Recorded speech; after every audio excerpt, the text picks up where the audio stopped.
Number two reason, the ministry of Christ was in the last days. In other words, when Christ came and he ministered to the sick, he raised the dead, he preached the gospel of the kingdom, that according to the scripture, according to the apostles, remember the apostles where they are receiving their truth from? Directly from the Father.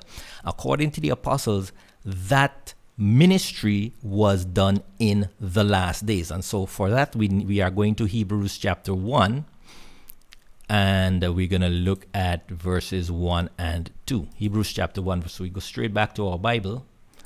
All right. So look at this now. This letter is written by Paul, who was an apostle filled with the Spirit.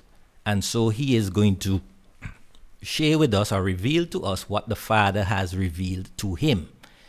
Okay, that is why, again, we're going back to the authority of the apostles and the line of truth which came directly from the Father through the Spirit to them. Look at what Paul writing to the Hebrews. Now, the Hebrews are the Israelite people. They are the descendants of the 12 tribes. Okay, they are the 12 tribes of the descendants of Jacob. All right. So he's writing to the Hebrews, and he tells them that God, who at sundry times and in diverse manners spake in time past unto the fathers by the prophets, and the fathers here are the ancestors of Israel. All right. And the prophets there would be people like David, people like Abraham, people like Joseph, these guys who God spoke directly to. And then the fathers would be the ancestors of Israel. He says now, so God has in these last days, in these last days. Now, a lot of Christians, when they read the Bible, they seem to forget the elementary English that they learned in school. Because, and I'm not excluding myself, I used to do that. And I really have to make an effort not to do that.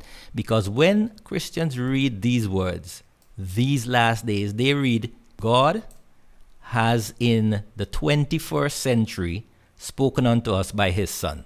That's how Christians would read that.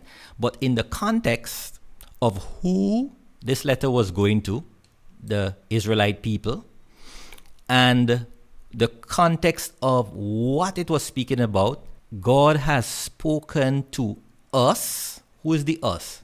The Hebrew people, by his Son. So when did God send his Son to speak to the Hebrew people? It was during the ministry of Christ. Remember, Christ says, I am not sent but to the lost sheep of the house of Israel. So it's talking about the ministry of Christ. And so when Christ came with the message of the kingdom to the house of Israel, according to the Apostle Paul, it was the last days. Again, we need to ask, the last days of what? Could it be the last days of the New Testament? No, the New Testament had not even begun when Christ was preaching the gospel. Let's go back to our chart. Here we have Christ's ministry was from 27 to 31. And at that time, we know for sure the Sinai covenant was still in effect.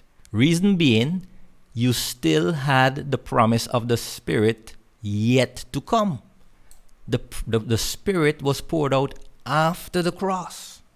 So you cannot end the covenant at the cross, right? You can't end the covenant at the cross and you still have promises unfulfilled. No, that would make God a covenant breaker. So God could not have ended the covenant at the cross. He had to end the covenant after all the promises of the old covenant or the Sinai covenant were fulfilled. And I know in subsequent topics I will deal with when did the old covenant or the Sinai covenant actually end. I will show you that, but that's not for today. You need to keep in tune, and I will do that topic some other time. But the point here is that Christ's ministry during the 27 to 31 was during the Sinai covenant or the old covenant. So if Hebrews chapter 1 is telling us that Christ's ministry was in the last days, it was in the last days of the Sinai covenant again.